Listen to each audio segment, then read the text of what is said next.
Well, now for the news in detail, the local news first. Troops have succeeded in confining the LTTE terrorists to 73 square kilometers. Military spokesman Brigadier Uday Nanakara said the troops are now making inroads into LTTE-dominated areas. Addressing newsmen at the Media Center for National Security, the Brigadier said 2 divisions and a task force are engaged in operations in these areas. The 53rd Division is carrying out operations south of Puthukudi within the limits of the town. Task Force 4, after reaching the A35 highway, has undertaken operations within the built-up area. Troops of the 58th Division are advancing from the north of Ampalavan Pokkane towards the east after consolidating their positions west of Puthukudi. It has been monitored that civilians are continuing to arrive in the declared safe zone. The military spokesman revealed that 35,819 civilians had already sought protection of the security forces. They are being directed to the welfare camps which meet all their facilities. The security forces have seized the main power generating plant which supplied electricity to many bomb factories of the terrorists. Our representative Sujit Vithanapathrani, giving more information from the battle zone, said that it was located within a thick forest close to the Puthukudi town. The troops seized the power generating centre and a factory which had undertaken various productions. It was located close to the Puthukudi town within the thick jungle. There were 5 large-scale generators and many modern machinery within the camp. The LTTE had used this modern machinery to produce various items, but the problem is how the terrorists acquired this machinery. The troops of the 20th Infantry Regiment of Task Force 4, headed by Colonel Nishanta Vanyarachi and under the guidance of the 642nd Brigade of Lieutenant Colonel Randuna Hatnaguda, succeeded in capturing the location. The army said that the LTTE had been running this centre for a long period. Many NGOs, under the guise of supporting the innocent civilians, are reported to have been operating in the area. There were 8 permanent building complexes within the camp. All these were camouflaged to prevent the Air Force from monitoring the location. All these were luxurious buildings. A house where the LTTE had concealed weapons had been recovered from Kuppilankulam area. Our representative Anura Dorakumbura, reporting from the battle zone, said the LTTE had been operating armories in areas frequented by civilians.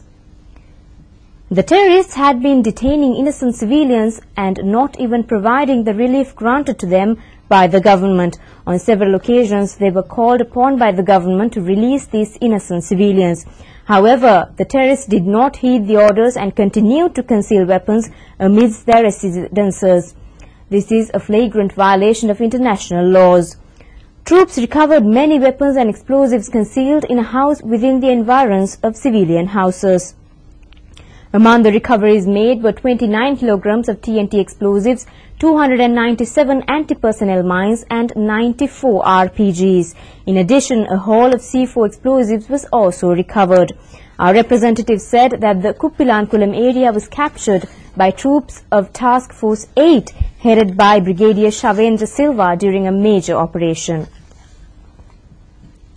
Air Force spokesman Wing Commander Janaka Nanakara has pointed out that the terrorists had brought a large quantity of powerful C4 explosives in the airplanes which were destroyed.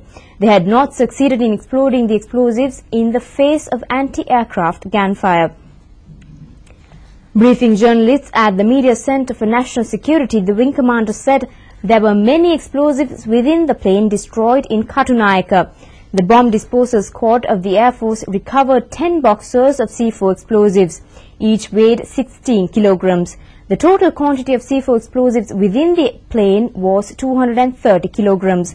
He pointed out that there was also a barrel with 50 kilograms of C4 explosives.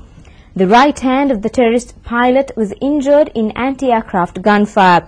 As a result, the Air Force spokesman said he had been unable to activate the C4 explosives kit. Defence spokesman Kelly Ramukwala had referred to the threat to national security as well as pride of the nation due to the terrorist air power. The forces had achieved a massive victory by shattering the main strength of the terrorists. Addressing a news conference at the Media Center for National Security, Minister Rambukwela said they had attempted to try out this exercise when their mentality was almost weak. Some queried as to why the airplanes were not stopped on their way to Colombo. The targets of the terrorists were not on the wayside. Their targets were always specialized centers within the capital or the main two air bases where Kafirs and MiGs are stationed. All arrangements were in place to control the West. According to intelligence reports, their targets were Colombo and the suburbs. This was the reason why security was bolstered at these centers. In reply to a query by a journalist as to how the military victories defeating the LTTE will impact future elections, the defense spokesman said the people earlier had no confidence in the issue. However, in the past 2.5 years, they had placed trust in the board leadership that a policy was being implemented to rout terrorism. They are clearly aware that a permanent program was being launched to defeat terrorism, and they had joined hands with it. He commented that the full blessings of the nation were with the government to vanquish terrorism.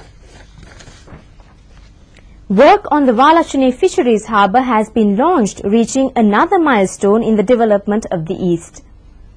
Terrorism had deprived the fishing community of facilities for about 3 decades. A majority in Valachane are fishermen. More than 400 boats leave the area daily to tap marine resources. The government, which understood the difficulties these fishermen experienced, mooted a comprehensive program to make the Valachane Fisheries Harbour a fully fledged centre. It will cost 330 million rupees. The contribution made by senior presidential advisor and parliamentarian Basil Rajapaksa to enhance the living conditions of the eastern polity is outstanding. He frequently visited the region and inquired into the needs of the people. As a result, he initiated the development project.